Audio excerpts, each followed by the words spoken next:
அனைவருக்கும் வணக்கம் நண்பர்களே. பங்குனி மாத கிரக நிலைகளை ஆராய்ந்து பார்க்கும்போது உங்களோட ராசிநாதன் சுக்கிரன் உச்சம் பெற்றிருந்தாலும் அவர் வக்கரம் பெற்றிருக்கிறாரு. எனவே உடல் ஆரோக்கியத்தில் சிறு சிறு தொல்லைகள் உருவாகும். மருத்துவ செலவுகளும் உண்டு. உங்களோட ராசிநாதன் சுக்கிரன் சூரியனோடு இணைந்திருக்கிறதுனால வீரியங்கள் கொஞ்சம் கூடுதலாகவே இருக்குன்னு சொல்லலாங்க. இனி வரக்கூடிய காலகட்டங்கள் எப்படி இருக்குது, இந்த பங்குனி மாதத்தில் எப்படி இருக்குது அப்படிங்கிறத பற்றி துலாம் ராசி அன்பர்களுக்கு நம்ம பார்க்க போகிறோம்.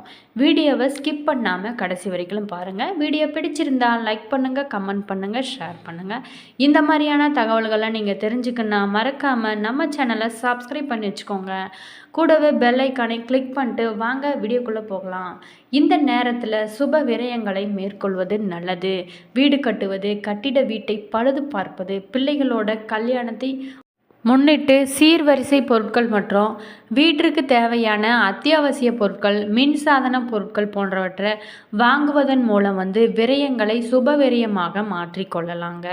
மாத தொடக்கத்தில் மீனராசியில் புதன் வக்கரம் பெற்றும் நீச்சம் பெற்றும் சஞ்சரிக்கிறாரு. உங்களோட ராசிக்கு விரையாதிபதியானவர் புதன் அப்படிங்கிறதுனால அவர் நீச்சம் பெறுவது நன்மைதான். நெருக்கடி நிலை ஆகலும்.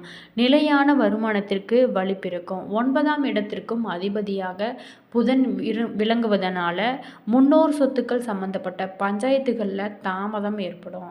தந்தையின் உடல்நல கவனம் தேவை. வாகன பழுது செலவை முன்னிட்டு புதிய வாகனங்கள் வாங்கும் சூழ்நிலை உங்களுக்கு அமையும். இடமாற்றம், வீடு மாற்றம், உத்தியோக மாற்றம் போன்றவற்றை உறுதியாகலாம். வரும் மாற்றங்கள் திருப்தி அடையாவிட்டாலும் ஏற்றுக்கொள்ள வேண்டிய சந்தர்ப்பங்கள் அமையும். பங்குனி மாதத்தில் புதன் வக்கர இயக்கத்தில் கும்பராசிக்கு வராரு. உங்களோட ராசிக்கு 12ஆம் இடத்திற்கு அதிபதியான புதன் 5ஆம் இடத்திற்கு வரதுனால பிள்ளைகள் வழியில் விரயங்கள் உண்டு. பிள்ளைகளோட எதிர்கால நலன் கருதி ஒரு தொகையை செலவிடுவீங்க. அவர்களோட மேற்படிப்பு சம்பந்தமாகவோ வெளிநாடு செல்லும் முயற்சிக்காகவோ உறுதுணையாக இருக்கக்கூடிய காலகட்டங்கள் அமைஞ்சிருக்கு. உத்தியோகத்தில் இருக்கிறவங்களை பொறுத்த வரைக்குமே விருப்ப ஓய்வு பெற்றுக்கொண்டு வெளியில் சுயதொழில் தொடங்கும் முயற்சிகளில் ஆர்வம் காட்டக்கூடிய காலகட்டங்கள் அமைஞ்சிருக்கு. பூர்வீக சொத்து பிரச்சனை அனைத்துமே ஆகலும். வீடு கட்டும் குடியேறும் எண்ணமும் உங்களுக்கு நிறைவேறக்கூடிய மாதமாக இந்த மாதமானது அமைஞ்சிருக்கு. மீனத்தில் உள்ள சுக்கிரன் இந்த மாதமானது முழுவதுமே வக்கரம் பெற்று சஞ்சரிக்கிறாரு.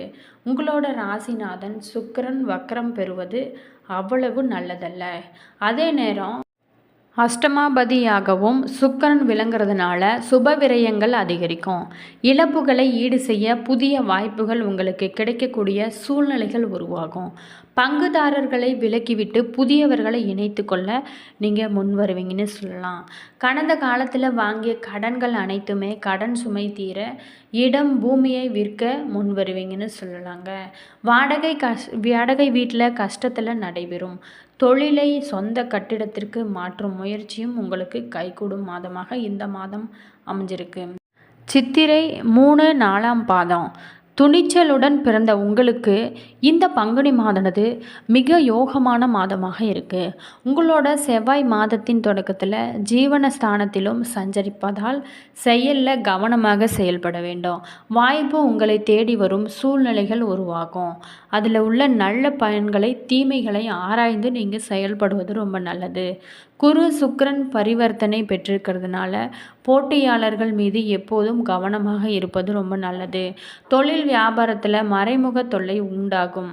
பொருளாதார நெருக்கடிக்கு ஒரு சிலர் ஆளாகி வைக்கக்கூடிய காலகட்டங்கள் அமைஞ்சிருக்கு. வண்டி வாகன விஷயங்களில் செலவு ஏற்படும்.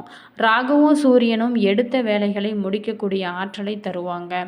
அதற்கேற்ற சூழ்நிலைகளும் உங்களுக்கு அமையக்கூடிய காலகட்டங்கள் அமைஞ்சிருக்கு. பெரியவங்களோட ஆதரவும் உங்களுக்கு முழுமையாக கிடைக்கும்.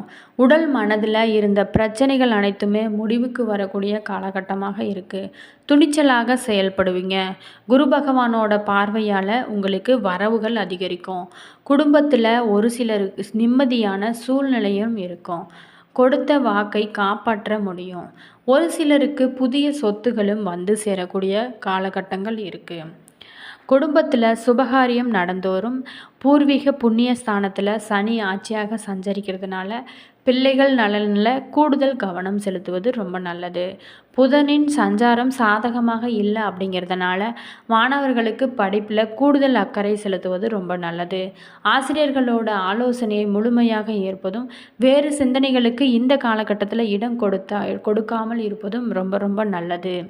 பரிகாரமாக பண்ணாரி அம்மனை வழிபட முன்னேற்றம் உங்களுக்கு கிடைக்கும்னு சொல்லலாங்க. சுவாதி நட்சத்திரத்துக்காரை பொறுத்த வரைக்குமே அதிர்ஷ்டமும் யோகமும் கொண்ட உங்களுக்கு பிறக்கும் மாதம் பங்குனி மாதமானது நல்ல பலன்கள் கிடைக்கும்.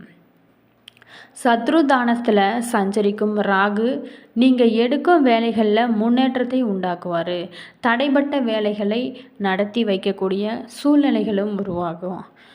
தொழிலில் ஏற்பட்ட போட்டி முடிவிற்கு வரும். வழக்குகள் சாதகமாக உங்களுக்கு அமையும். உடல்நிலையில் ஏற்பட்ட பாதிப்புகள் அனைத்துமே விலகக்கூடிய காலகட்டமாக இனி வரக்கூடிய காலகட்டங்கள் அமைஞ்சிருக்கு. பணியில் இருக்கிறவங்களுக்கு உண்டான பிரச்சனை முடிவடையும். இது நாள் வரைக்குமே உங்களை விமர்சனம் செய்தவர்கள் உங்களை பாராட்டுவாங்க. உங்களோட லாபாதிபதி சூரியனும் சாதகமாக சஞ்சரிக்கிறதுனால அதிர்ஷ்ட வாய்ப்புகளும் உங்களை தேடி வரக்கூடிய சூழ்நிலைகள் உருவாகும். அரசு வழி முயற்சி லாபம் தரும். இதுவரை எதிர்பார்த்தும் கிடைக்காத அனுமதிகள் அனைத்துமே கிடைக்கும். எதிரிகளும் விலக்கி செல்லுவாங்க. அரசியல்வாதிகளை பொறுத்த வரைக்குமே செல்வாக்கு உயரும். குடும்பத்தில் ஏற்பட்டு வந்த குழப்பங்கள் அனைத்துமே முடிவுக்கு வரக்கூடிய காலகட்டங்கள் இருக்குது. களத்திரனால் தம்பதிகளுக்குள்ள ஏற்பட்ட பிரச்சனைகள் அனைத்துமே இனி வரக்கூடிய காலங்களில் முடிவிற்கு வரும். உங்களோட செல்வாக்கு உயரும். எதிர்பார்த்த வருமானமும் உங்களுக்கு வரக்கூடிய காலகட்டமாக இருக்குது. மாணவர்களுக்கு பொறுத்த வரைக்குமே படிப்பில் கூடுதல் கவனம் தேவை. ஆசிரியர் ஆலோசனையை ஏற்பது நல்ல பலன்களை தரும். பூர்வீக சொத்துக்களில் சிறு பிரச்சனை தோன்றினாலும் அதை சரி செய்யக்கூடிய சூழ்நிலைகளும் உருவாகும். இந்த மாதத்தை பொறுத்த வரைக்குமே துலாம் ராசி அன்பர்களுக்கு எதுலேயுமே தன்னம்பிக்கையுடன் ஈடுபட்டு காரியங்களை வெற்றிகரமாக செய்து முடிக்கக்கூடிய சூழ்நிலைகள் உருவாகும். புதிய தொடர்புகள் மூலம் மகிழ்ச்சியும் உங்களுக்கு உண்டாகும். முக்கிய நபர்களோட அறிமுகமும் நட்பும் கிடைக்கக்கூடன்னு சொல்லலாம். எதிர்பார்த்தபடி எல்லாமே நடந்தாலும் மற்றவங்களோட தவறாக புரிந்து கொள்ள நேரலாம். நீங்கள் கொஞ்சம் கவனமாக இருக்கிறது ரொம்ப நல்லது. அதே மாதிரி இனி வரக்கூடிய காலங்களில் இந்த துலாம் ராசிக்கார அன்பர்களை பொறுத்த வரைக்குமே நல்ல ஒரு பலன்கள் கிடைக்க போகுது. இந்த ராசியை சேர்ந்தவங்களுக்கு கடந்த 1 மாத காலமாகவே 5ஆம் வீட்டில் உட்கார்ந்து உங்களோட உறவினர்களையும் பாடாய்படுத்திய சூரியன் இப்போது 6ஆம் வீட்டில் நுழைந்திருக்கிறாரு. இந்த மாதம் முழுக்க உங்களோட எல்லா வகையிலுமே வெற்றி கிடைக்கும். கண்டும் காணாமலும் இருந்தவங்க, கோபத்தில் இருந்தவங்க கூட வழியே வந்து உங்ககிட்ட பேசக்கூடிய சூழ்நிலைகள் உருவாகும். எல்லா விதமான சந்தோஷ செய்திகளும் உங்களுக்கு இனி வரக்கூடிய காலங்கள் அமைஞ்சிருக்கும்.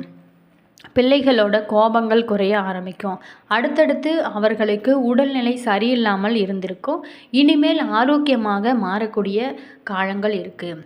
படிப்பில் ஆர்வம் காட்டுவாங்க. உயர்கல்வி படிப்பு குறித்த குழப்பங்கள் எல்லாமே நீங்கும். உங்களோட ராசிக்கு 5ஆவது வீட்டில் செவ்வாய் இருக்கிறதுனால பூர்வீக சொத்து விவகாரங்களில் எச்சரிக்கையாக இருப்பது ரொம்ப நல்லது.